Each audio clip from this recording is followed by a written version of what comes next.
Devotional today. Super excited about giving this devotional today. It's just one that we are in God's favor, and that's what we've been talking about. Let me put it on the screen so that you will have it. But we've been talking about God's favor. We're going to talk about procrastination coming up, but right now we are talking about God's favor.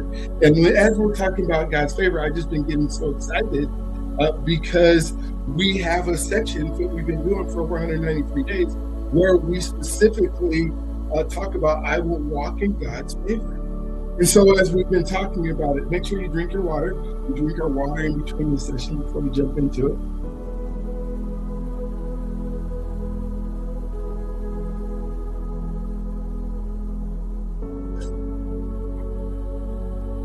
But as I was saying, so we've been talking about how God's favor, today's version of it is God's favor outlasts every setback.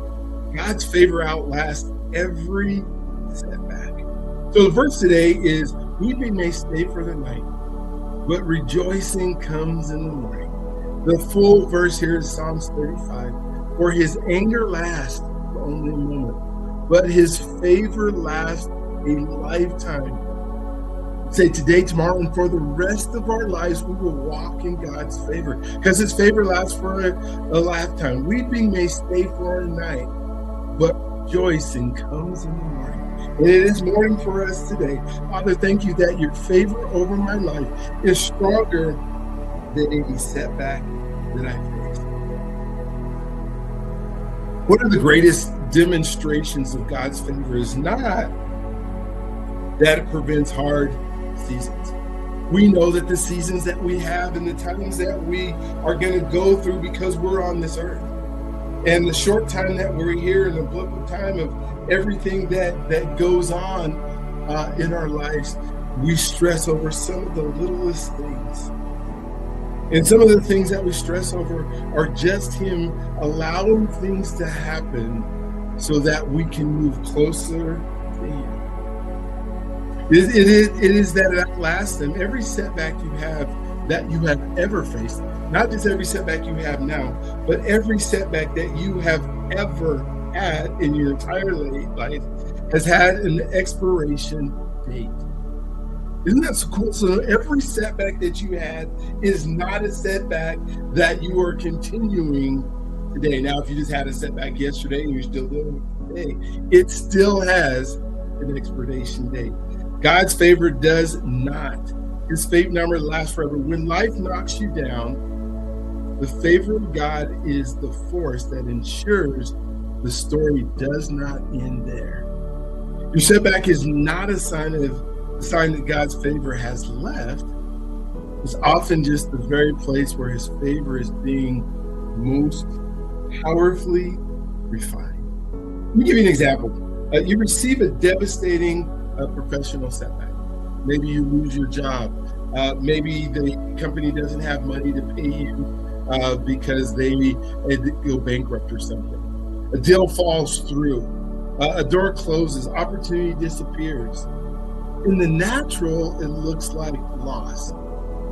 But 6 months later, you're not even remembering it, right? You discover that the door that closed was protecting you from something that would have derailed your purpose. Yesterday I was watching, I don't know how I stumbled across it. It was a video. Oh, it was a video that somebody sent me. And so I was watching, and it was this angel that was sitting at a bus stop.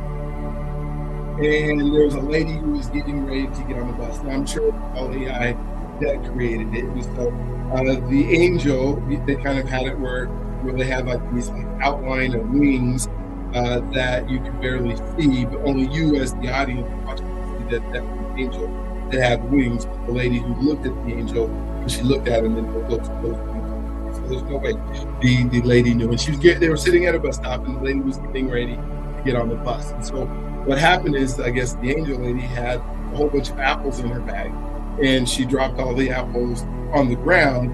And so the lady who was getting ready to get on the bus, instead of getting on the bus, helped her pick up her apples. And so as she helped the angel pick up her apples, the bus drove off. But the bus got down to the stop sign or stoplight later down, and the bus blew up. And it was showing us that, the angel was there to protect us in God's favor, that lady was able to live, because had she got on the bus, then she would have blown up and then she would have been dead. And so it was just kind of me just thinking about how God's favor protects us even when we don't know a bus is going to blow up.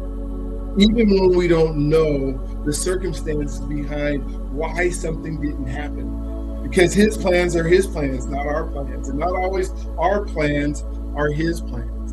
And so as we even predict our day, or we try to be proactive about today, there are going to be some things that we're going to have to react to. And there might be a purpose in why God has that. I've had mountains in my life where I was convinced that the setback was the end.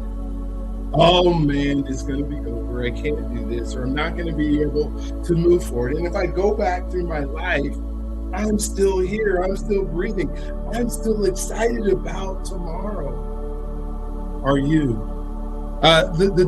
Many doors have closed.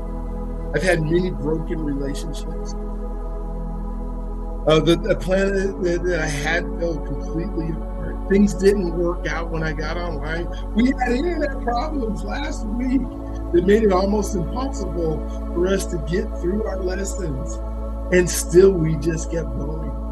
Right? The season that felt like silence from God. But looking back, now I can see that every single one of those setbacks was God's favor redirecting me.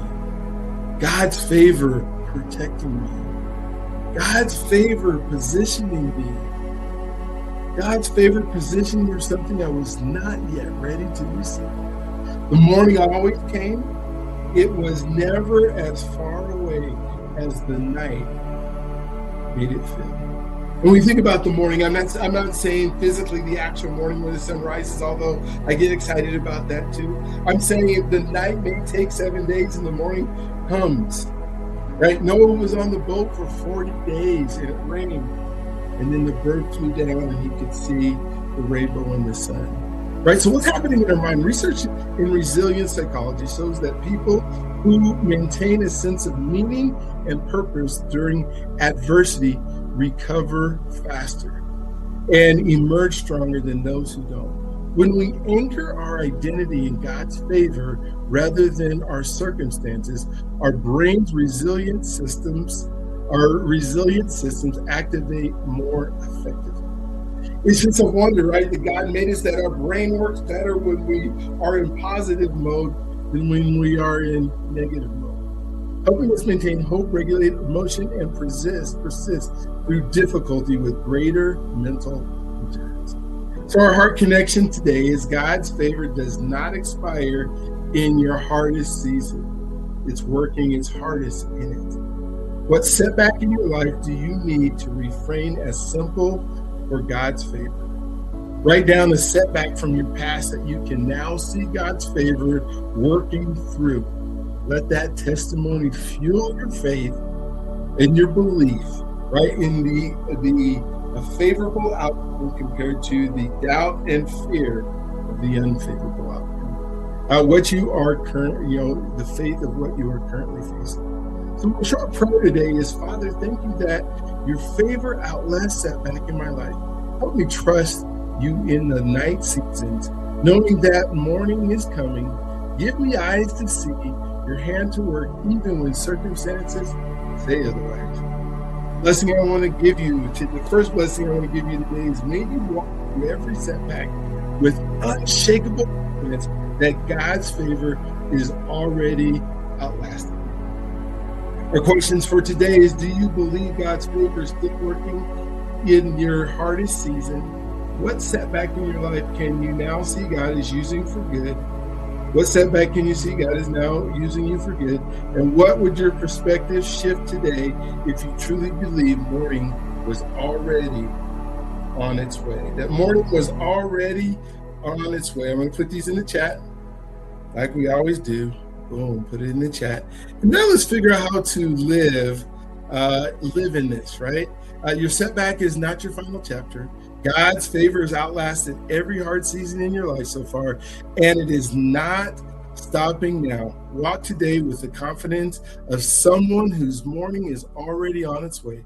Declare his favor over every closed door, every delay, and every difficult season, because that's what it looks like. The end is often where God has his greatest work. I'm going to just jump up to where we talked about, again, James reminds us to be doers of our word, not hearers only. So now let's move from learning to living. We'll be thankful together. We'll enlarge our faith together. We'll declare God's favor together. And then we will walk into this day expecting God to fulfill every promise he has spoken. Remember, God's favor isn't just something you hope for. It's something you believe, declare, recognize, and walk in every single day. For the time for favor is now, right now, today. I know I get so excited on these as we're talking about God's favor, and so I know I'm taking a little bit longer than we always do, but it is good. It is so good that we are there. And so now let's